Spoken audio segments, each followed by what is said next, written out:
போன வாரம் 4வது மாதத்தில் வாக்குத்தத்தம் என்ன? தேவனாலே கூடாத காரியம் ஒன்றுமில்லை. அல்லேலூயா. தேவனாலே கூடாத காரியம் ஒன்றுமில்லை. அவ்வளவுதான் எல்லாம் முடியும். நம்மாலேயே ஒன்றும் செய்ய முடியாது. நான் இன்றைக்கு கர்த்தர் ஒரு நல்ல ஒரு வாக்கு வச்சிருக்கிறார். எரேமியா 33:6 வாசிக்கலாம்.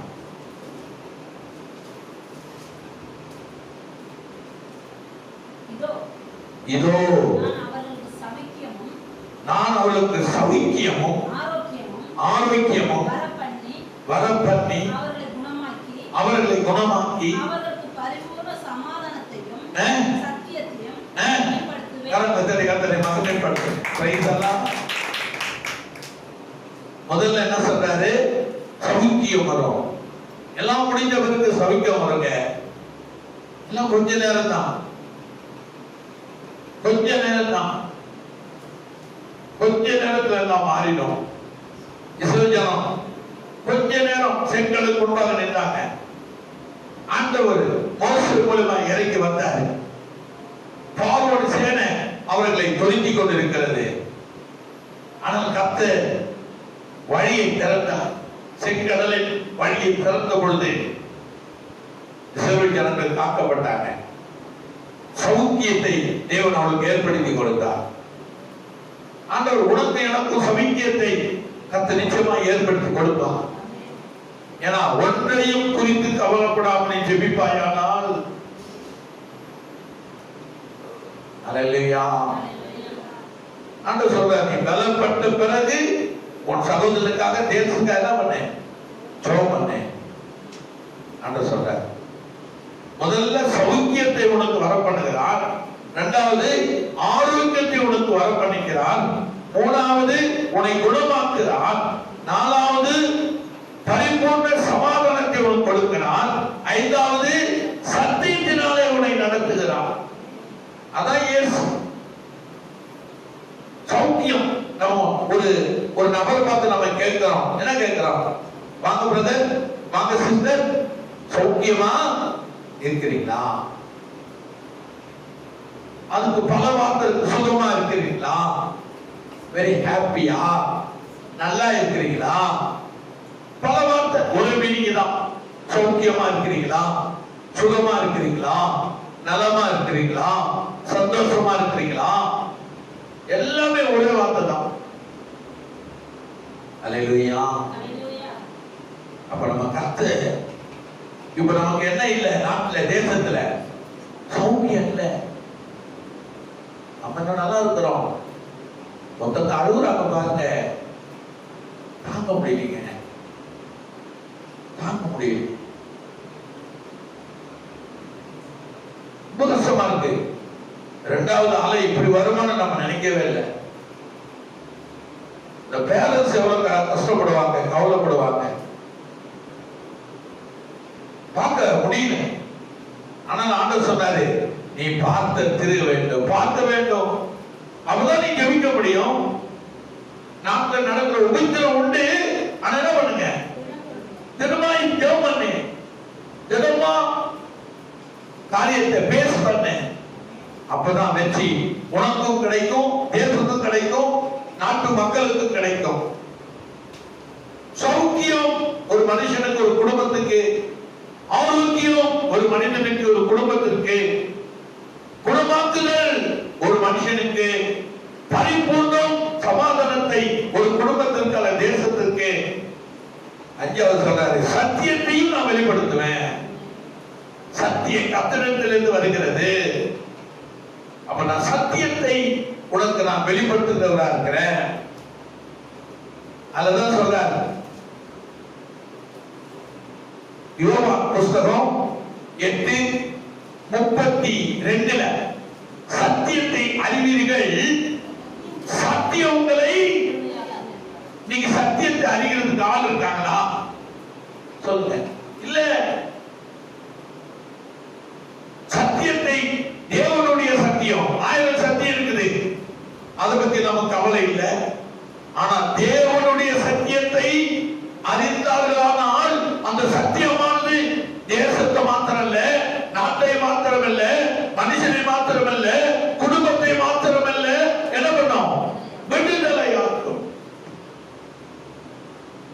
ஆண்டவருடைய சத்தியம் ஒரு நாள் பொய்க்கவே பொய்க்காது. அது வெற்றியை கொடுக்கும், அது மகிழ்ச்சியை கொடுக்கும், அது சமாதானத்தை கொடுக்கும், அது சுகத்தை கொடுக்கும், அது ஆரோக்கியத்தை வரப்பண்ணும். சத்தியம் சமாதானத்தை பெருக பண்ணி சத்தியத்தை உங்களுக்கு என்ன பண்ணுவேன், வெளிப்படுத்துவேன் என்றுதான் வேத வசனங்கள் தெளிவாய் சொல்லுகிறது.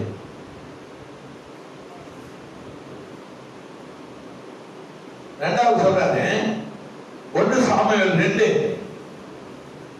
நீங்க வாசித்தீங்கன்னா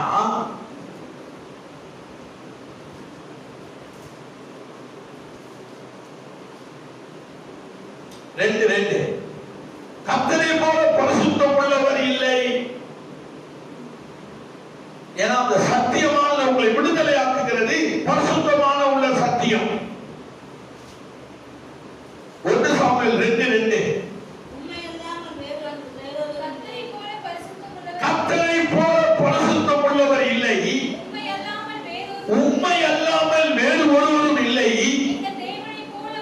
எங்கள் தேவனை போல ஒரு கண்மலையும் கைகளை தட்டி காத்தாரே மகிமைப்பட்டு இல்லை இல்லை இல்லை இல்லை, இயேசுவை போல இல்லை இல்லை இல்லை இல்லை, நம்ம கர்த்தரை போல இல்லை இல்லை, நீ ஆராதிக்கிற தேவனை போல ஒரு தெய்வம் பூமியில இல்லை. அதான் அவர் சொல்றாரு, சௌக்கியம், ஆரோக்கியம், சுகம், சமாதானம் அனுப்பி நான் 5வது என்னத்தை நான் உனக்கு வெளிப்படுத்துவேன், சத்தியம். அந்த சத்தியத்தை நீ அறியும் போது அந்த சத்தியம் வாழ்க்கையில என்ன பண்ணோம், உங்களை விடுதலை பண்ணுகிறது. அதுதான் சொல்றாரு. அந்த விடுதலை பண்ணுகிறவர் யாரா, அவரை போல பரிசுத்தம் உள்ளவர் இல்லை, உண்மை அல்லாமல் வேறு ஒருவரும் இல்லை, என்ற தேவனை போல கண்மலையும் இல்லை. அதனால நீ என்ன பண்ண, ஒன்று சொல்றாரு, ஒன்று அப்போது அன்னாள் ஜெபம் பண்ணி என் இருதயம் கர்த்தருக்குள் களி கூறுகிறது, என் கொம்பு கர்த்தருக்குள் உயர்ந்திருக்கிறது, என் பகைஞரின் மேல் என் வாய் திறந்திருக்கிறது, உம்முடைய ரட்சிப்பினால் சந்தோஷப்படுகிறேன். காரணம் என்ன, அன்னாளுக்கு கர்த்தருடைய சத்தியம் அவளுக்கு என்னாச்சு, அவளை விடுதலை பண்ணிச்சு. அவன் எதை அறிஞ்சா, முட்டை குழம்போ சுரக்க குழம்பை அறிஞ்சா, சத்தியத்தை அறிந்தால். அவன் என்னத்தை அறிஞ்சா, சத்தியத்தை அறிந்தால். சத்தியம் அவளுக்கு என்னத்தை கொண்டு வந்தது, சாமுவேலை கொடுத்தது. அப்படி சொல்லுங்க. அவர் தேவ சபைக்கு போய் எதை அறிந்தால், சத்தியத்தை அறிந்தால். அந்த சத்தியமானது அவளை மலடிங்கிறதிலிருந்து சாமுவேலை கொடுத்து விடுதலை பண்ணினது. மலடி இல்ல, சத்தியம் அவனுக்குள்ள வந்த உடனே அவன் கர்ப்பவதியா மாறிட்டா. சத்தியம் உனக்குள்ள வந்துட்டா ஒரு தரித்திரம் உனக்கு ஓடிடும். சத்தியம் உனக்குள்ள வந்துட்டா இயேசு உன்னோடு கூட பரிபூர்ணமான ஆசீர்வாதத்தை உனக்கு கொடுப்பார். வேதம் சொல்லுது, உண்மையுள்ள மனுஷன் என்ன பண்ணுவாங்க, அப்ப சத்தியம் உனக்குள்ள இருக்க வேண்டும். சத்தியம் ஒரு குடும்பத்துக்குள்ள இருக்க வேண்டும், ஒரு நபருக்குள்ள இருக்க வேண்டும். அந்த சத்தியமானது என்னத்தை கொண்டு வரும், விடுதலையை கொண்டு வரும், சந்தோஷத்தை கொண்டு வரும், மகிழ்ச்சியை கொண்டு வரும், குதூகலத்தை கொண்டு வரும், ஆசீர்வாதத்தை கொண்டு வந்து ஐஸ்வர்யத்தை கொண்டு வரும். அதை என்னதை கொண்டு வராது, வேதனையை கொண்டு வராது. கரங்களை கத்திர வந்து ஆண்டவருடைய ஐஸ்வர்யம் உன் வீட்டுல இருந்ததா என்ன வராது, உனக்கு வேதனை வராது. ஆண்டவர் ஆசீர்வாதத்தோடு கூட வேதனை என்ன பண்ண மாட்டார், அனுப்ப மாட்டார். பைபிள் அப்படி சொல்லல.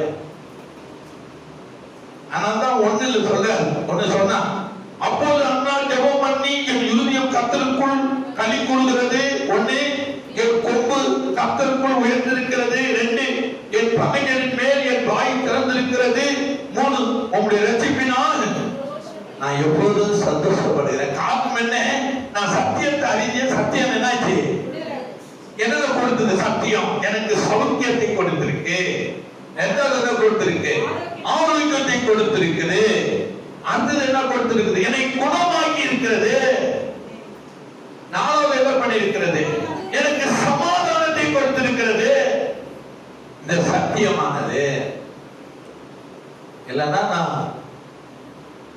ஒன்றுக்கும் உதவாதவர்களாய் நாம் இருந்து விட்டோம் என்றுதான் பைபிள் விளக்குகிறது. அப்போ இது 3ஆவதாக ஒண்ணு சொல்லுது பாருங்களேன். நாகும் 1:13 என்ன சொல்லுது? நாகும் புஸ்தகம் இப்படி சொல்லுது. நாகும் புஸ்தகம் என்ன சொல்லுது? 1:13 இப்பொழுதும் நான் உன்மேல் இருக்கிற அவன் முகத்தை குறித்து உன் கட்டுகளை அறுப்பேன். இப்பொழுதும் நீ மனம் திரும்பி குணப்பட்டான். நீ இப்பொழுது சத்தியத்தை அறிந்தா. இப்பொழுது என்ன சொல்ற? இப்பொழுது இந்த நிமிஷத்துல, இந்த நொடியில, இந்த வினாடியில ஆண்டவர் சொல்றாரு, உன்னை கட்டி வைத்திருக்கிற எல்லா பிரச்சனைகளை என்ன பண்ணுவேன்? முடித்து உன் கட்டுகளை அழிப்பேன். அல்லேலூயா. இப்பொழுதும் கூட மனம் திரும்பினால் குணப்படுவீர்கள். இப்பொழுதும் கூட ஆண்டவர் நமக்கு நேரத்தை கொடுக்கிறார், காலம் கொடுக்கிறார், சமயம் கொடுக்கிறார். Praise the Lord. இப்பொழுது உனக்கு 5வது மாதம் கொடுக்கிற வாக்குத்தத்தம் தான். உன் நிமித்தம் இந்த தேசத்துல என்ன வரப்போகுது? சௌக்கியம், 2வது ஆரோக்கியம், 3வது சுகம், 4வது சமாதானம், 5வது சத்தியம் பெருக போகிறது. இந்த தேசத்துல சத்தியங்கள் பெருக போகுது. எல்லாம் இயேசுவண்டை வர போறாங்க. அப்ப இந்த 13 அங்க சொல்லுது பாருங்களேன். இப்பொழுது நான் உன்மேல் இருக்கிற அவன் முகத்தடியை முறித்து அவன் முகத்தடி. எவன் முகத்தடி? பிசாசுடைய முகத்தடி. பிசாசுடைய அந்த தூக்கம், பிசாசுடைய அந்த காரியத்தை என்ன பண்ணுவேன்? உடைப்பேன். கர்த்தர் சொல்றார். 12 சொல்றார். கர்த்தர் சொல்லுகிறது என்னவென்றால், அவர்கள் சம்பூர்ணமடைந்து அநேகராய் இருந்தாலும் கர்த்தரை நேசிக்காதவர்கள், கர்த்தரை தேடாதவர்கள், கர்த்தருக்கு ஆராதனை செய்யாதவர்கள், அருள் கொண்டு அவர்களை எப்படியாப்பட்ட மனிதர்களாய் தேடினவர்களாய் இருந்தாலும் அவர்கள் அருள் கொண்டு போவார்கள். அவன் ஒழிந்து போவான். அவனை சிறுமைப்படுத்தினேன். இனி நான் உன்னை சிறுமைப்படுத்தாதிருப்பேன். இனி சிறுமைப்படுத்தாதிருப்பேன். காரணம், உன்னை கட்டி வைத்திருக்கிற கட்டணை என்ன பண்ண போறேன்? அறுக்க போகிறேன். கவலைப்படாத. அந்த கட்டை அறுத்துட்டு என்ன கொடுக்க போகிறேன்? சௌக்கியத்தை நான் கொடுக்க போகிறேன். 2வது ஆரோக்கியத்தை நான் கொடுக்க போகிறேன். 3வது சுகத்தை கொடுக்க போகிறேன். 4வது சமாதானத்தை கொடுக்க போகிறேன். இவைகள் எல்லாம் என் சத்தியம் செய்ய போகிறது. என் சத்தியத்தை அறிவீர்கள். என் சத்தியம் உங்களை என்ன பண்ணும்? விடுதலை பண்ணும். 2வது 2nd சாப்டர் 143வது சங்கீதத்துல 9வது வசனம் எப்படி சொல்லுது? 9 கர்த்தாவே என் சத்துருக்களுக்கு என்னை தப்புவியும். கேட்கிற கேள்வி என்ன? என் சத்துருக்களுக்கு, இந்த உலகத்துல சத்துரு பொல்லாத சத்துரு, நாட்டையும் தேசத்தையும் அழிவுக்கு நேராய் கொண்டு போகிற பொல்லாத சத்துரு. தாவீதுடைய ஜெபம் அப்படிதான் இருக்கும். உங்களை அல்லது என்ன நம்மளை சுற்றில என்னதான் இருக்கு? சத்துருங்கள் இருக்கு. உங்களுக்கு தெரியுமா? வாழ்க்கையில நீ முதன்மை அடைஞ்சிடக்கூடாது. வாழ்க்கையில நீ முன்னோடியா இருக்கக்கூடாது. ஏன்னா உன்னை தரித்திரப்படுத்தணும், உன்னை கடன்காரனா மாத்தணும், உன்னை கடன்காரியா மாத்தணும். நீ அப்பத்துக்கு இணைந்து திரியணும். இயேசு பேர் மூலமா தூசிக்க பாதிக்கப்படணும்னு தான் பிசாசுடைய வேலை. அததான் அவன் கொண்டு வருவான்.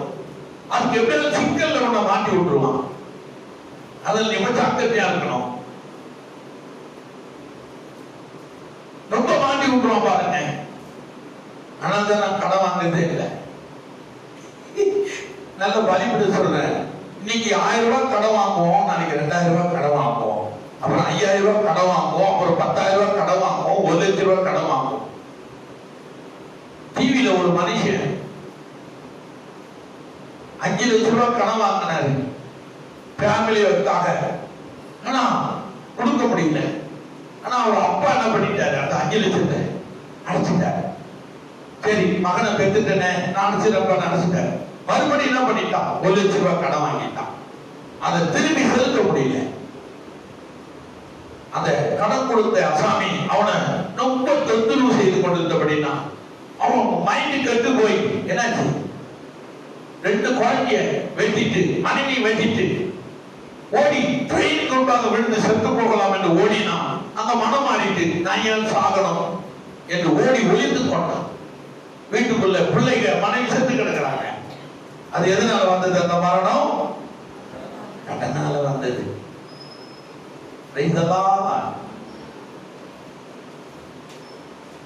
அப்ப சத்தியத்தை அறிஞ்சோமானால் நீ கடன் வாங்க மாட்டேன். என்ன பண்ணுவ? கடன் கொடுப்ப. கடத்தினால முகப்பொல்லாப்பு வரும், ஒருவருக்கு ஒரு சண்டை வரும், ஒருவருக்கு ஒரு பிரச்சனை வரும். கடன் கொடுத்தோம் நம்மளை ஏகனையுமா பார்ப்பான், பிச்சைக்காரனை விட மோசமா பார்ப்பான். கடன் வாங்கின நம்ம அவளுக்கு அடிமையா மாறிடும். கடன் வாங்கின நாம் அவளுக்கு அடிமை. வேதம் வேதம் சொல்லுது. வேதத்தை வாசிக்கும் போதுதான் இந்த ரகசியம் நமக்கு தெரியுது. அப்ப இந்த சொல்றாரு, கர்த்தாவே என் சத்துருக்கு தான் சத்துரு பிசாசு எப்படியாவது நம்மளை கொண்டு போய் முன்னாடி நம்ம நல்லா இருப்போம், சௌக்கியமா இருப்போம், சந்தோஷமா இருப்போம். அப்ப நமக்கு எதை வாங்குறோம் என்ன செய்யணும் நமக்கு தெரியாது. ஒரு நேரம் சத்துரு வந்து குழப்பத்தை உண்டு பண்ணி நம்மளுக்குள்ள குழப்பத்தை சண்டையும் சச்சரவையும் போராட்டத்தை உண்டு பண்ண அவன் பலவிதமான யுக்தியை பயன்படுத்துவானா. பலவிதமான யுக்தி, பலவிதமான காரியத்தை எப்படியாவது உண்டு பண்ணி அவன் குடும்பத்தை கெடுப்பதற்காக பல யுக்தியை அவன் செய்வானா. தாவீதுடைய 150 புஸ்தகம் 73 புஸ்தகம் எழுதிட்டான். அல்லது 1 நாளாகும் 2 நாளாகும் 2 ராஜ்யம் 1 ராஜ்யங்கள் இதெல்லாம் தாவீதை குறித்து இருக்கிறது. நீங்க வாசித்து பார்த்தா அவர் சத்ருவை தான் முன்னணி வைப்பான் பாருங்க. செபிப்பான், ஆண்டவரை முன்வைத்து சத்ருவுக்காக ஜெயிப்பான். வீட்டாளர் அவனுக்கு சத்ருவா மாறிட்டான் பாருங்க. அவன் அரசாங்கத்துக்கு விரோதமா அவன் மகன் அப்சலோம் மாறிட்டான். சத்ரு எப்படியாவது ஒரு குழந்தைக்குடைய இந்த நாட்டில் தேசத்துல குடும்பத்துல கொண்டு வந்து நம்ம சமாதானத்தை கெடுக்க, நம்ம சௌக்கியத்தை எடுக்க, நம்ம ஆரோக்கியத்தை எடுக்க, நம்முடைய சுகத்தை அவன் எடுக்க வகை தேடி கொண்டிருக்கிறான் என்பதுதான் வேதவசனம் தெளிவாய் நமக்கு சொல்லுகிறது. அப்ப என்ன சொல்றாரு? கர்த்தாவே என் சத்துருவுக்கு என்ன தப்புவியும் உன்னை புகலிடமாய் கொள்ளுகிறேன். எப்படி புகலிடமா கொள்ள முடியும்?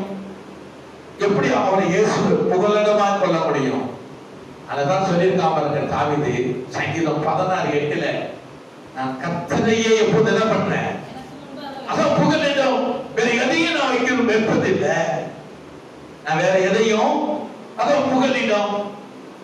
என் கர்த்தரை நான் முன் வச்சிருக்கிறேன். புகலிடமா அவர் நான் முன் வச்சிருக்கிறேன். அவர் என் வலது பக்கத்தில் புகலிடமா இருக்கிறாரு. கரண்ட தண்ணி கர்த்தர் புகலிடம். தாவீதுடைய வார்த்தையை நீங்க எல்லாம் வாசித்தீங்கன்னா ஒரு புத்துணர்வு நமக்கு கிடைக்கும். புகலிடமாய் கொள்ளுகிறேன், புகலிடமாய் கொள்ளுகிறேன், புகலிடமாய் கொள்ளுகிறேன். சிஸ்டர், இந்த வசனம் நமக்கு ஒரு உயிரை கொடுக்குது. புகலிடமாய் கொள்ளுகிறேன். கீழே சொல்றாரு பாருங்க, உமக்கு பிரியமானதை செய்ய எனக்கு அவதான் அனுதினம் ரட்சிப்பு அனுதினமும் ரட்சிப்பு அனுதினமும்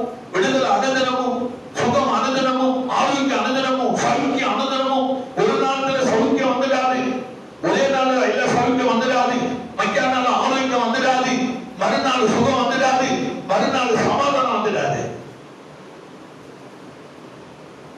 அப்ப அவன் சொல்றான், உமக்கு பிரியமானதை செய்ய எனக்கு போதித்தருளும் நீரே என் தெய்வன். உம்முடைய நல்ல ஆவி என்னை செம்மையான வழியிலே நடத்துவதாக. கரங்கள் தட்டி கர்த்தரை மகிமைப்படுத்து.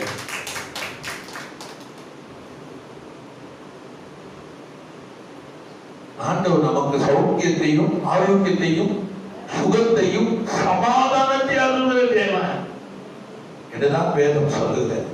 நான் சீக்கிரமாய் முடிக்க ஆசைப்படுகிறேன். அடுத்தது 11. கர்த்தாவே உம்முடைய நாமத்தின் நிமித்தம் என்னை உயிர்ப்பியும் உம்முடைய நீதியின்படி என் ஆத்துமாவை உன் நாமத்தின் நிமித்தம், உன் வாக்குத்தத்தத்தின் நிமித்தம், இந்த வார்த்தை நிமித்தம் என்ன வாழ விடும். என்னால வாழ முடியாதப்பா, என்னால எதையும் செய்ய முடியாது. முதல் வார்த்தையின்படி, முதல் வாக்குத்தத்தத்தின்படி, முதல் ஆசீர்வாதத்தின்படி நீ ஆபிரகாம் தெய்வம், யாக்கோபு தெய்வம், ஈசாக்கு தெய்வம், அவருக்கு கொடுத்த அந்த உடன்படிக்கையின்படி என்ன பண்ணி என்ன ஆசீர்வதித்தருளும். நான் அப்படிதான் கவனம், என்னால முடியாது. நான் ஒரு தத்தி, நான் ஒரு தத்தி. செம்மையான வழியிலே நடத்து. உன் ஆவியால் என்னை உயிர்ப்பியும். நான் ஒன்றுமில்லா உதவாக்காரன் சொல்லுவாங்க. நான் ஒன்றுக்கும் உதவாக்கார ஆண்டவரே. ஒவ்வொரு தடையும் நான் தான் ஜெபம் பண்ணேன். எனக்கு உரியதை எனக்கு கொடுத்து விடும், எனக்கு உள்ளதை எனக்கு கொடுத்து விடும். இல்லைன்னா இந்த உலகத்துல எதற்கு ஆண்டவரே? பாடுகள் வரட்டும், துக்கங்கள் வரட்டும், துயரங்கள் வரட்டும், கண்ணீர் வரட்டும், கவலைகள் வரட்டும், போராட்டம் வரட்டும், ஆனா சமாதானத்தையும் சௌக்கியத்தையும் ஆரோக்கியத்தையும் சுகத்தையும் என்னிடத்திலிருந்து நீ எடுத்துக் கொள்ளாதையும். கரங்களை கர்த்தரை மகிமைப்படுத்துவோம் என்றுதான் இஸ்ரவேல் ஜனங்களுக்கு போதிக்கப்படுகிறது. 12. உம்முடைய கிருபையின்படி என் சத்துருக்களை அடித்து என் ஆத்துமாவை ஒடுக்குகிற யாவரையும் சங்காரம் பண்ணும். நான் உமது அடிமை. நான் இயேசுவுக்கு யாரு? அடிமை. அதான் அடியன்னு சொல்றான். அடியல அடிமை தான். உலகத்துக்கு அடிமை இல்லை, விசாத்துக்கு அடிமை இல்லை, இயேசுவுக்கு அடியன் அடிமையா இருக்கிறேன். என்னை ஒருவரும் குற்றப்படுத்தாதபடி என்னை செம்மையான வழியில நடத்தும். எனக்கு ஒன்றும் குறைபடக்கூடாது. நிறைவா என்னை நடத்தும். தாவீது அப்படிதான் ஜெபம் பண்றேன். 34:19 சங்கீதம் 34:19 சீக்கிரமா வாசி. 34:19 நீதிமானுக்கு வரும் துன்பங்கள் அநேகம், அநேக ஆயிரமா இருக்கும்.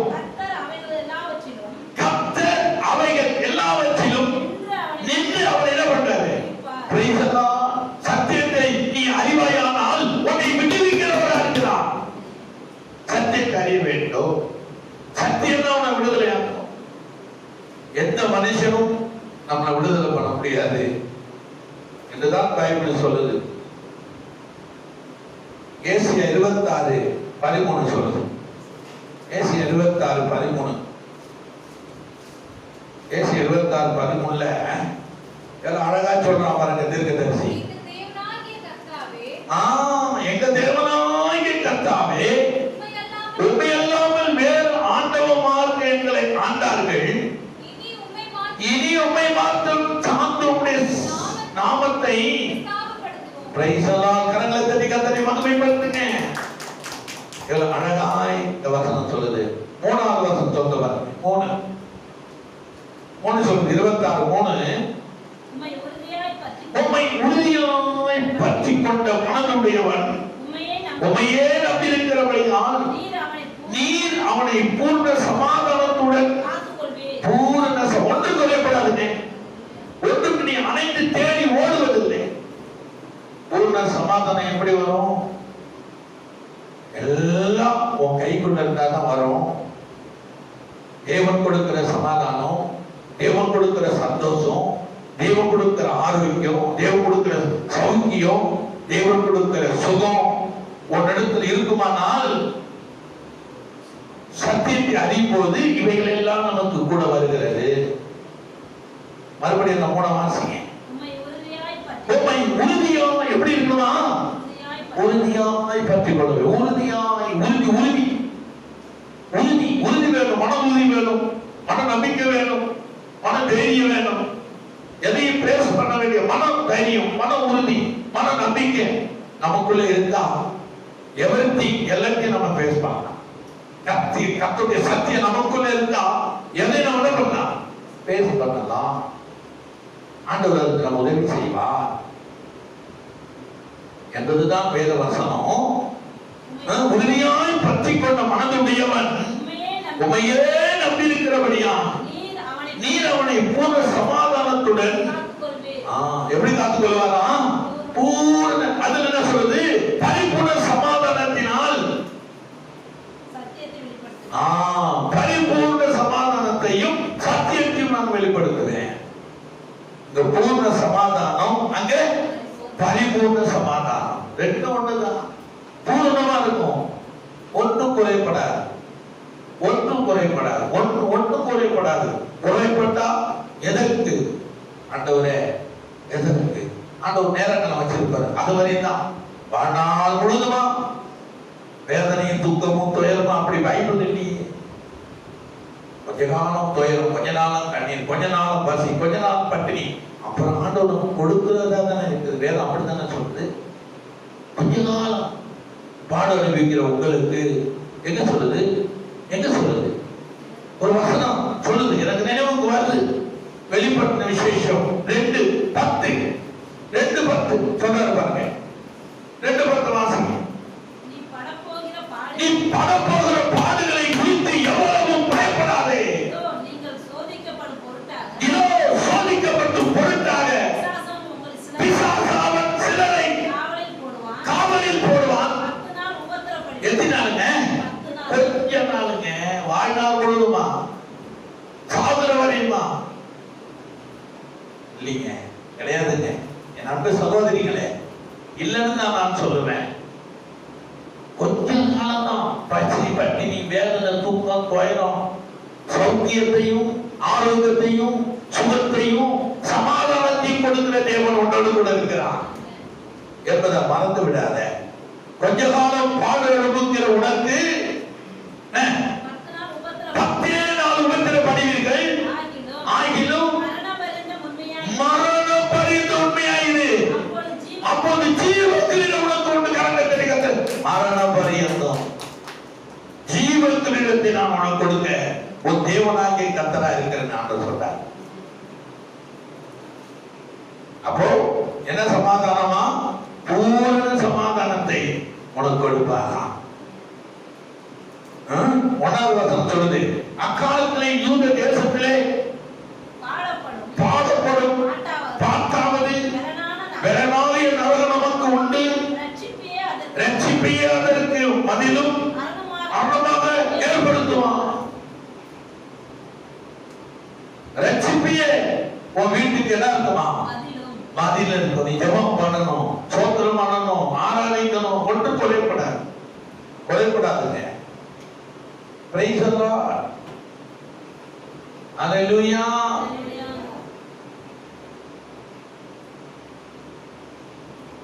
உனக்காக நீ ஜெபம் பண்ணணும், உன் குடும்பத்துக்காக நீ ஜெபம் பண்ணணும், உன் சொந்த மேட்டருக்காக ஆண்டவரை ஜெபம் பண்ணணும், உன்னுடைய தேவைக்காக நீ ஜெபம் பண்ணணும். உன்னுடைய எண்ணெய் பாத்திரம், உன்னுடைய சமையல் பாத்திரம் குறையக்கூடாது. உன் மாவு தொட்டி குறையக்கூடாது. உன் எண்ணெய் பாத்திரம் குறையக்கூடாது. அப்படிதான் பைபிள் சொல்லுது. அதுக்காக நீ ஜெபம் பண்ணிக்கிட்டே இருக்கும். உன் சுகத்துக்காக ஜெபம் பண்ணணும், உன் வளர்ச்சிக்காக, உன் ஆசீர்வாதத்துக்காக, உன் மகிமைக்காக. கடைசியில உன்னை குறித்தும், குடும்பத்தை குறித்தும், வேலை குறித்தும், பிசினஸை குறித்தும் ஆண்டவரை நீ அறிக்கை பண்ணணும். அப்பதான் சௌக்கியமும் ஆரோக்கியமும் அந்த சுகமும் சமாதானமும் அந்த சத்தியமானது உன் வாழ்க்கையில கிரியை செய்யும் பைபிள் சொல்லுது. மூன்றாவது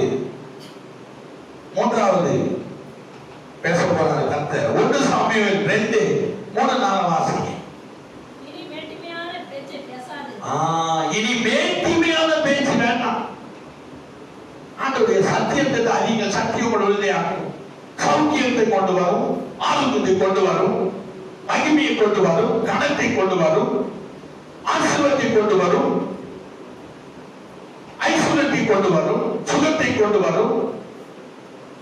இனி என்ன பேசக்கூடாது? மேட்டிமையான பேச்சை பேசாதே. மேட்டிமையான பேச்சு நமக்கு வேண்டாங்க. வேதம் தெளிவா சொல்லுங்க. இனி என்ன பண்ணக்கூடாது? மேட்டிமையான பேச்சை, மேட்டிமையான பேச்சையும் பேசாதீர்கள். அகந்தையான பேச்சு அகந்தையான பேச்சும் உங்க வாயிலிருந்து புறப்பட வேண்டாம். அகந்தையான பேச்சு உங்கள் வாயிலிருந்து புறப்பட வேண்டாம். புறப்பட வேண்டாம். கர்த்தர் ஞானமுள்ள தேவன். என்னன்னு? கர்த்தர் ஞானமுள்ள கர்த்தர் ஞானமுள்ள தேவனா இருக்கிறாரு. நீங்கள் யதார்த்தம் அல்லவோ? அவருடைய சத்தியம், அவருடைய சாட்சி, அவருடைய மரணம், அவருடைய எல்லாம் எப்படி இருக்கிறதா? யதார்த்தம் அல்லவோ? அடுத்த வசனம் சொல்லுவாங்க தெளிவா. பலவான்களின் வில் முறிந்தது, பலவானுடைய வில் முறிந்தது. தள்ளாடினவர்களோ பலத்தினால் இடை கட்டப்பட்டார்கள். என்னங்க வசனம்? வசனம் பொய்யா, உன் வாழ்க்கை பொய்யா? பலவான முறிஞ்சு விழுந்துட்டான், பணக்காரன் இல்ல, ஏழை ஆயிட்டான். நான் ஏழைங்க, நான் அந்நிய, நான் பரிதேசி, நான் பிச்சைக்காரன். ஆண்டவர்கிட்ட அப்படிதான் நீங்க கேட்கணும். பலவானுடைய வில் என்னாச்சு? முறிந்து போச்சு.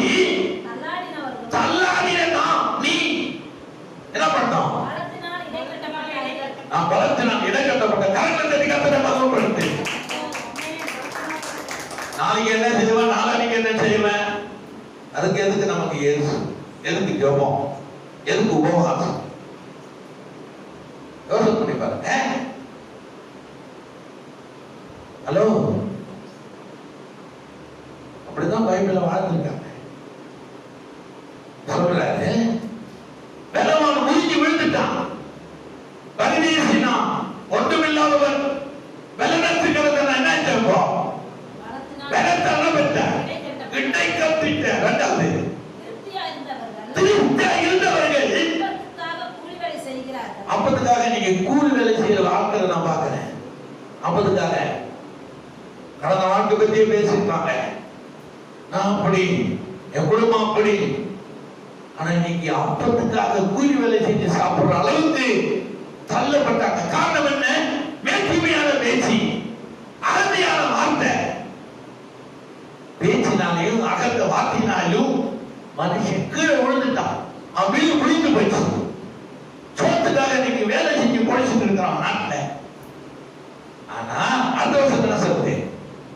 பசியா இருந்தவர்களோ, ஐயோ நான் பசியா இருந்தேங்க, இனி பசியா இரார்கள். நான் இனி பசியா இருப்பதில்லை. கரங்கள் தடி கத்தனை மகிமைப்படுத்து. பசியா இருந்தவர்களோ இனி பசியார்கள்.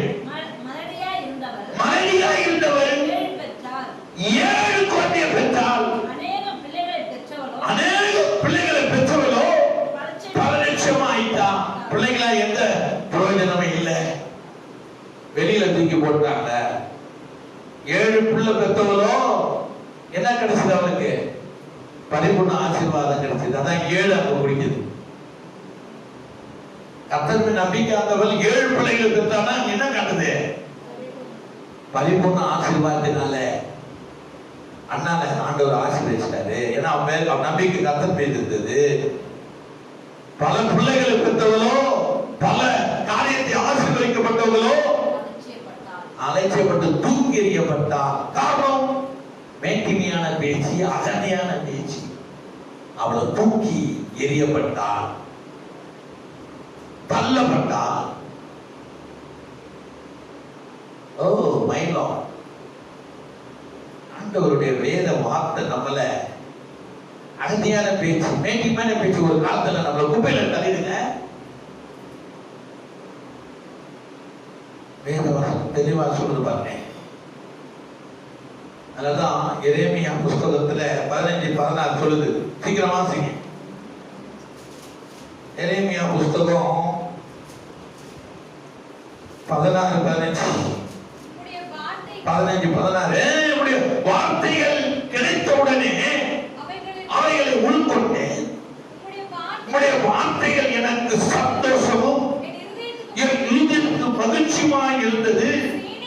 சேனைகளின் தேவனே கர்த்தாவே, கரங்களை தட்டி கர்த்தரை மகிழ்வு நாம என்ன பண்ணிருக்கேன்? தரிக்கப்பட்டிருக்கிறது, என் நெற்றிகளிலே தரிக்கப்பட்டிருக்கிறது. கர்த்தருக்கு நாமத்தை உரியவனா இருக்கிறேன். அல்லேலூயா. எவ்வளவு ஒரு வார்த்தையை நான் கேட்டவுடனே என்ன பண்ணத? உள்கொண்டேன், எடுத்துக்கொண்டேன். அல்லேலூயா. கர்த்தர் எவ்வளவு பெரியவரா இருக்கிறார் பார்த்தீங்களா? 33:11 வாசிங்க. அதே எரேமியா 33:11. கேட்கிறாரு பாருங்க, வேற வசனம் சொல்லுது. என்ன சொல்லுது? இன்னும் களிப்பின் சத்தமும் மகிழ்ச்சியின் சத்தமும். அப்படி வாசி. களிப்பின் சத்தமும் மகிழ்ச்சியின் சத்தமும் மணவாளனின் சத்தமும் மணவாட்டியின் சத்தமும். சேனைகளின் கர்த்தரை துதியுங்கள். கர்த்தர் நல்லவர், அவர் கிருபை என்றும் உள்ளது என்று சொல்லுகிறவர்களின் சத்தமும், கர்த்தருடைய ஆலயத்துக்கு ஸ்தோத்திர பலிகளை கொண்டு வருகிறவர்களின் சத்தமும் கேட்கப்படும் என்று கர்த்தர் சொல்லுகிறார். அவர்கள் முன்னே இருந்து போல் இருக்கும்படி தேசத்தில் சிறையிருப்பை திருப்புவேன்.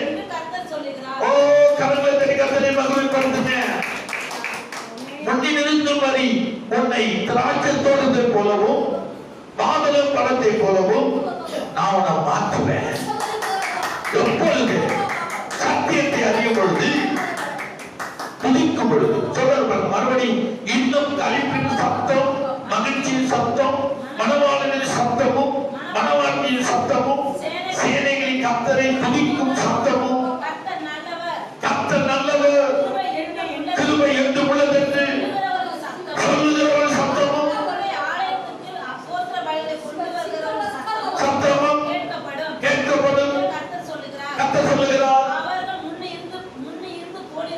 அவர்கள் முன்னிருந்து போல் இருக்கும்படி தேசத்துல சிறையிருப்பு மாறுங்க. கரத்தை தட்டி கர்த்தரை மகிமைப்படுத்துங்க.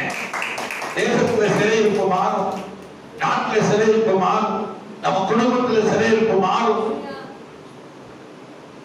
Praise the Lord.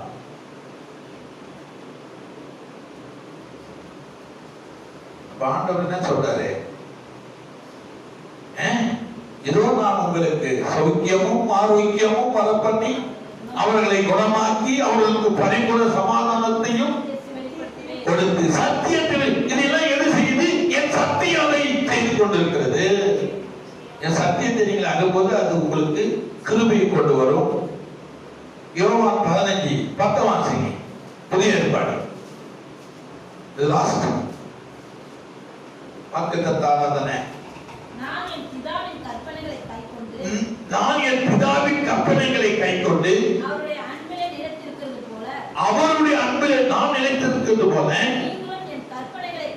நீங்களும் என் கற்பனைகளை கைக்கொண்டு, என் சத்தியத்தை கைக்கொண்டு, என்னுடைய சமாதானத்தை கைக்கொண்டு இருந்தால் அவருடைய ஆசீர்வாதத்தில், அன்பிலும், சௌக்கியத்திலும், ஆரோக்கியத்திலும், சமாதானத்தில் எப்படி இருப்பான்?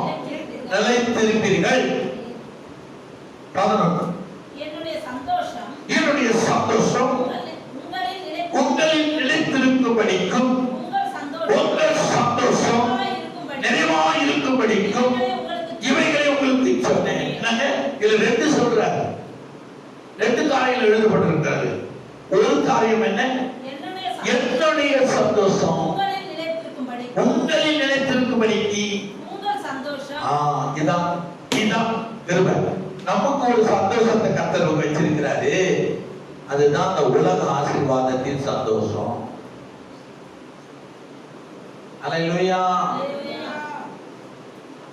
உலகத்தின் ஆசீர்வாதத்தின் சந்தோஷம் கர்த்தர் நீங்க எனக்கு கொடுத்திருக்கிறார், நீங்க எனக்கு போஜனம் கொடுத்திருக்கிறார், என் குடும்பத்துக்குரிய போஜனத்தை கொடுத்துட்டாரு, என் கையின் பிரயாசத்தை ஆசீர்வதித்தாரு, என் தேவைகள் எல்லாம் சந்திக்கப்பட்டது ஆண்டவரே. அதுதான் ஆண்டவர் நமக்கு கொடுக்கிற நம்மளுடைய சந்தோஷம், இந்த பூமியில வாழ்களுடைய சந்தோஷம். ஆண்டவர் கொடுக்கிற சந்தோஷம் ஆவிக்குரிய சந்தோஷம் வேறு, உலக பிரகாரம் சந்தோஷம் வேறு. ஆவி ஆத்மா சரீரம், ஆவிக்கும் ஆத்மாவுக்கும் சந்தோஷம் உண்டு. ஆனா அந்த சரீரத்துக்கு நல்லா சாப்பிடணும், நல்லா சம்பாதிக்கணும், வீட்டு வாடகை கொடுக்கணும், எல்லா வாடகையும் கொடுக்கணும், அதிலே நம்ம சந்தோஷம் சமாதானமா இருக்கணும். அததான் அவர் சொல்றாரு. உங்க சந்தோஷத்தை கூட நான் என்ன பண்ணுவேன், நிறைவா இருக்கணும். நம்ம சந்தோஷம் எப்படி இருக்க கூடாது, குறைவா இருக்க கூடாது. ஐயோ ஐயோ ஐயோன்னு போக கூடாது. ஆண்டவர் சொல்றாரு உங்க நிறைவா இருக்கணும், குறைவா இருக்க கூடாது. எத்தனை காலம் தான் அப்படியே குறையிலே நம்ம வாழ முடியும். நினைச்சு பாருங்க, மனுஷனுக்கு பசி வந்துட்டா என்ன பண்ணும், பக்திமான் கூட என்ன ஆயிடுவான், மாறிடும். மனுஷனுக்கு அந்த காலத்துல வெள்ளைக்காரன் என்ன பண்ணா, பசிக்கு தான் கொடுத்தான், மாவை கொடுத்துதான் திருத்துவ வார்த்தை கொடுத்தான். பசி முக்கியம், அப்புறம் தான் பக்தி. பசி முக்கியம், ரெண்டாவது பக்தி. அதனால்தான் வெள்ளைக்காரன் என்ன கொடுத்தான், கோதுமை கொடுத்து, மாவு கொடுத்து, அதை கொடுத்து, இதை கொடுத்து, கல்வி கொடுத்து, இயேசுவை கொடுத்தாங்க. அல்லேலூயா. அதான் இன்னைக்கு உலகம் ரட்சிக்கப்பட்டிருக்குது. இயேசு முன்னாடி கொடுத்திருந்தா பசி முன்னாடி. அதான் இயேசு சொன்னார், ஒருவன் பசியா தான் அவனுக்கு என்ன பண்ணேன், முதல்ல அவனுக்கு சோத்தை கொடு, முதல்ல அவனுக்கு வஸ்திரத்தை கொடு, முதல்ல அவனுக்கு தங்கத்துக்கு ஒரு இடத்தை கொடு, அப்புறம் என்ன குறித்து அவன்கிட்ட சொல்லு. பசி வந்துட்டா பக்திமானம் வேணா போயிடுவான். அல்லேலூயா. பைபிள் ஒரு மனுஷனை பெரியவனா ஆக்கிருப்ப தவிர பரதேசியா ஆக்கிற. பெரியவனா மாற்றிடும், கல்விமானா மாற்றிடும், அறிவுள்ளவனா மாற்றிடும், ஒரு பெரிய வேலையா மாற்றிடும். பிச்சைக்காரனா ஒரு நாள் மாத்தாரு பைபிள். அப்படி யார் பிச்சைக்காரன் ஆனது கிடையாது. நம்மளே அன்னகரங்களை ஆக்கிக்கலாம், நம்மளே ஆக்கிக்கலாம். பைபிள்ல சொல்லப்பட்டிருக்கு. அவங்கவுங்க அன்னகர ஆக்குகிறதும் உண்டு, மற்றவங்கள அன்னகர் ஆக்குறதும் உண்டு, கர்த்தரால் அன்னகர் ஆகுறதும் உண்டு. பைபிள் சொல்லுது.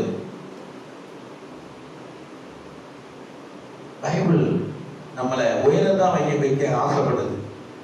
நம்மளை கீழே தள்ள ஒரு நாள் பைபிள் கடவுள் வரல.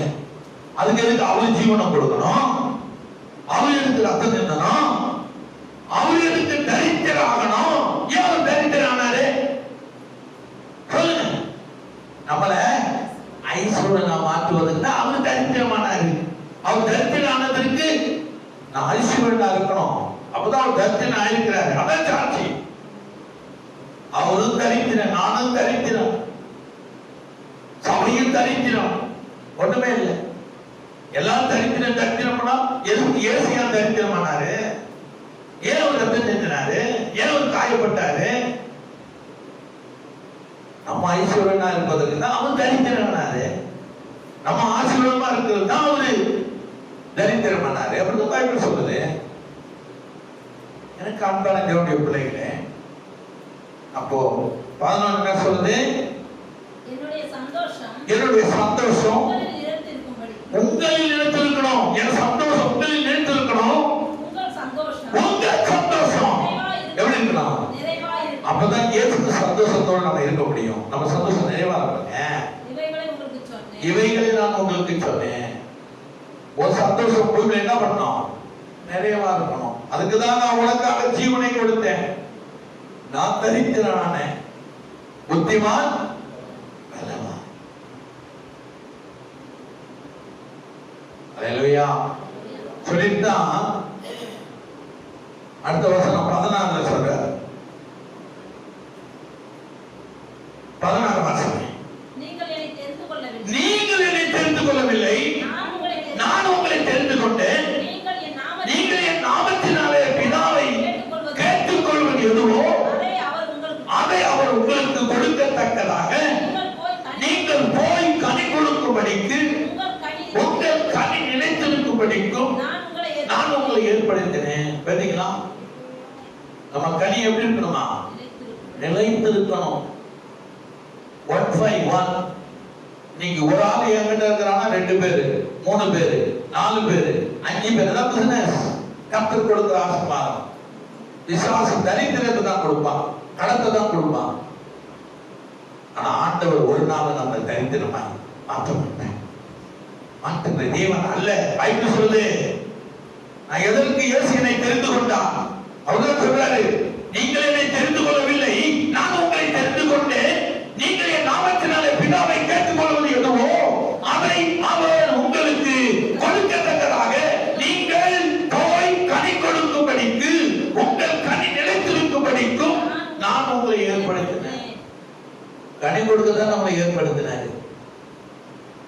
கனி கொடுக்கும்படி, ஆண்டவருக்கு கனி கொடுக்கும்படி, உலகத்துக்கு கனி கொடுக்கும்படி, அந்த கனி நிலைத்திருக்கும்படி நான் உங்களை ஏற்படுத்தினேன். அல்லேலூயா. அதுக்கு ஒரு மீடியமா வசனம் சொன்னார். ஒரு அத்தி மரத்தை ஆண்டவர் நட்டாராம். ஏன் நட்டார் அந்த அத்தி மரத்தை? சொல்லுங்க. அது கனி கொடுக்கும், நல்ல கனி கொடுக்கும் தான் நட்டாரு. அது கனி கொடுக்கல. ஒரு வருஷம் 2 வருஷம் கழிச்சு வராது, அந்த கனி கொடுக்கல. அதை என்ன பார்த்து என்ன சொல்றேன், என்னது நான் போன வருஷம் அந்த நட்டை என்ன பண்ணல, எனக்கு பசியா இருக்குது, நான் போய் பார்த்தாரு, அது ஒரு கனி இல்ல. என்ன கனி கொடுக்கதான் அந்த நட்டம் ஒண்ணுமே இல்லை. இதே தரித்திரத்துல ஒண்ணு இல்ல, அது கடனா இருக்கு, ஒண்ணும் இல்லை, யூஸ் இல்லை, அவருக்கு ஒண்ணும் கிடைக்கல, எரிச்சல் ஆயிட்டாரு. இந்த மரம் ஒண்ணுமே கனியே இல்லைன்னு சொல்லிட்டு போயிட்டாரு. திருப்பி வரும்போது என்னாச்சு, ஒண்ணுமே பண்ணல, அவர் கனி இல்லைன்னு சொன்னார். கனி இல்லாத வாழ்க்கை ஆண்டவருக்கு பிடிக்காது. அல்லேலூயா. தரித்திரான வாழ்க்கை இயேசு பிடிப்பதில்லை. ஆனாதான் ஒரு விதவை 2 காசு போட்டா, அந்த விதையை பார்த்து கர்த்தர் சொன்னாரு, இவ உள்ளத்தை தான் பட்டா, உள்ளத்தையே போட்டுட்டா, எல்லாம் நீங்க தான் ஆண்டவரே. மறுபடியும் அவன் ஆசிரியப்பட்டு இருக்கணும். இவளை உலகம் பற்றி பேசணும். சௌக்கியமும் ஆரோக்கியமும் சுகமும் சமாதானத்தை கொடுக்கிற தேவன். சௌக்கியமா இருக்கிறீங்களா? எங்கங்க 2 நாளா நீங்க சாப்பிட்டு என்னங்க கடங்காரம் வந்து வீட்டுல நிக்கிறாங்க, என்னங்க ஒன்னும் கையில இல்லைங்க, வாழ்நாள் வருஷம் ஃபுல்லாவே கடன் கொடுக்குற வேலையா இருக்குங்க. இது சௌக்கியமா? இது ஆரோக்கியமா? இது சமாதானமா? இது சுகமா? யோசனை பண்ணுங்க. இதான் ஆண்டவராகிய தேவன். நான் உங்களை தெரிந்து கொண்டேன். எதற்கு? கனி கொடுப்பதற்கு, உங்க கனி நிலைத்திருக்கும்படி, நீ ஆசீர்வாதமா இருப்பதற்கு, உயர்வா இருக்கும்படிக்கு.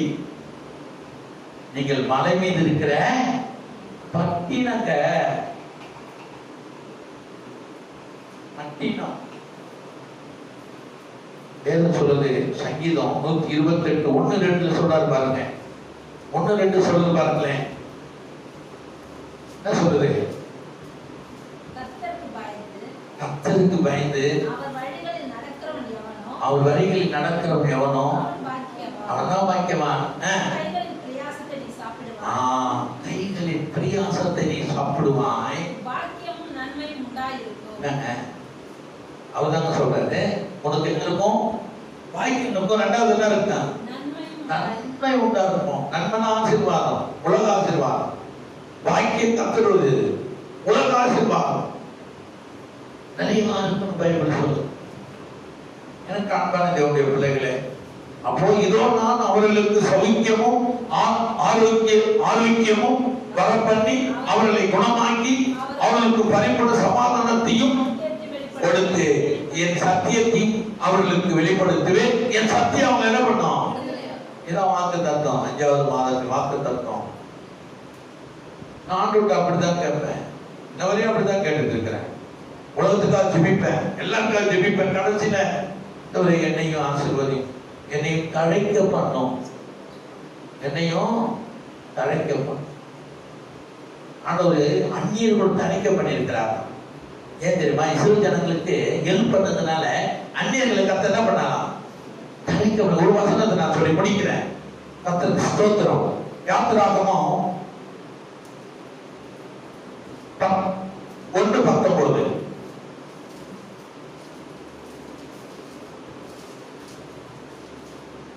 ஒரு 19 வாசம். அதற்கு மருத்துவச்சிகள் ஆ, பார்வோனை நோக்கி, ஆ. எபிரெய ஸ்திரீகள் ஆ. எகிப்திய ஸ்திரீகளைப் போல அல்ல, அல்ல. அவர்கள் நல்ல பலமுள்ளவர்கள். அடுத்த வசனம். இது நிமித்தம் தேவன் மருத்துவச்சிகளுக்கு நன்மை செய்தார். இது நிமித்தம் யாருக்கு உதவி பண்ணாங்க? தேவன் மருத்துவச்சிகளுக்கு நன்மை செய்தார். நன்மை செய்தார். ஜனங்கள் பெருகி பெருகி. மிகுதியும் பலத்து போனார்கள். அடுத்த வசனம். மருத்துவச்சிகள் தேவனுக்கு பயந்ததினால் நல்லா தெரிஞ்சுங்க. மருத்துவச்சிங்க தேவனுக்கு பயந்ததினால் அவர்களுடைய குடும்பங்கள் தழைக்கும்படி செய்தார். கரெக்டா தெரியுங்க. எப்படின்னா அப்படின்னா பெருகுனா குடும்பம் பெருகுனது ஆசீர்வாதத்துல. கொல்லாதவர்களுக்கு தேவன் ஆசீர்வாதத்தை கொடுக்கும் போது இரவும் பகலும் தேடுகிற உணவு எண்ணியும் தரித்திரத்தில் வைப்பாரா? அவங்க என்ன பண்ணா? அந்த மருத்துவச்சி என்ன பண்ணா? தேவனுக்கு பயந்தது. தேவனுக்கு பயந்தாங்க. தேவனுக்கு பயந்து ஆண் குழந்தைகள் என்ன பண்ணாங்க? கொல்லல. அவ்வளவுதான், அவ்வளவுதான். வேற அவங்க கிறிஸ்தவம் இல்ல, இரவும் பகலும் ஜெபிக்கல, உபவாசிக்கல, ஆராதனைக்கு போகல, பைபிள் படிக்கல.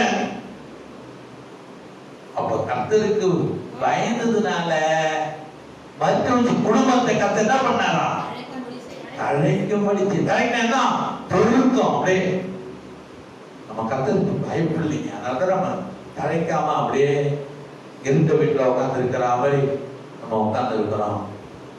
பாருங்க, அந்த மருத்துவ சர்ச்சைக்கு போனாங்களா? பைபிள் படிச்சாங்களா? பைபிள் தூக்குனாங்களா? உபவாசித்தாங்களா? நான் யாருக்கு பயந்தாங்க? மேட்டிமையான பேச்சும் அகந்தான வார்த்தைகளும் நம்மிடத்தில் இருக்க வேண்டாம்.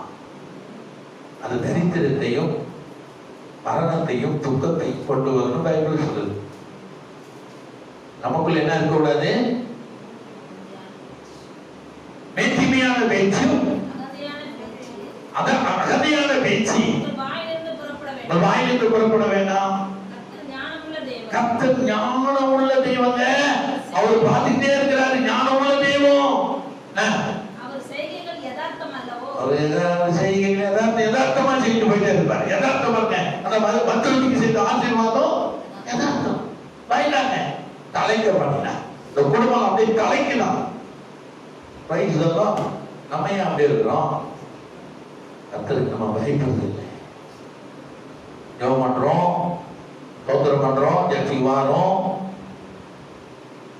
அல்லேலூயா. நம்ம ஆண்டவருக்கு நம்மளை ஒப்பு கொடுக்கல, நம்முடைய வேலையை ஒப்பு கொடுக்கல, நம்முடைய பிரியாணத்தை ஒப்பு கொடுக்கல, நம்ம சம்பாதிக்கிற சம்பாதனை ஆண்டவருக்கு ஒப்பு கொடுக்கல. அதனாலதான் இல்லைன்னா மீதம் எடுக்கணும். மீதம் எடுக்கணுங்க. ஒரு பிசினஸ் மீதம் எடுக்கணும். மாசத்துல எவ்வளவு மீதம் எடுக்கணும். வேலைக்காரன் கொடுத்தேன், வாடகை கொடுத்தேன், நான் சாப்பிட்டேன், மீதம் எனக்கு 5000 ரூபாய் இருக்குது. அதுல 1000 ரூபாயை நான் பாக்கெட் அடிச்சுட்டு 4000 ரூபாயை சேஃப்டி பண்றேன். இதான் பிசினஸ். வேலைக்கு போறேன், 5000 ரூபாய் எனக்கு கூலி, 3000 ரூபாய் சம்பாதிக்கிறேன், சாப்பிடுறேன், 1000 ரூபாய் மெடிக்கல் கொடுக்குறேன், 1000 ரூபாயில 500 ரூபாய் நான் வச்சுக்கிறேன். கர்த்தருக்கு நான் முதல்ல கொடுத்துறேன். ரெண்டாவது அந்த 500 ரூபாயை ஒரு சேஃப்டி பண்றேன். மீதம்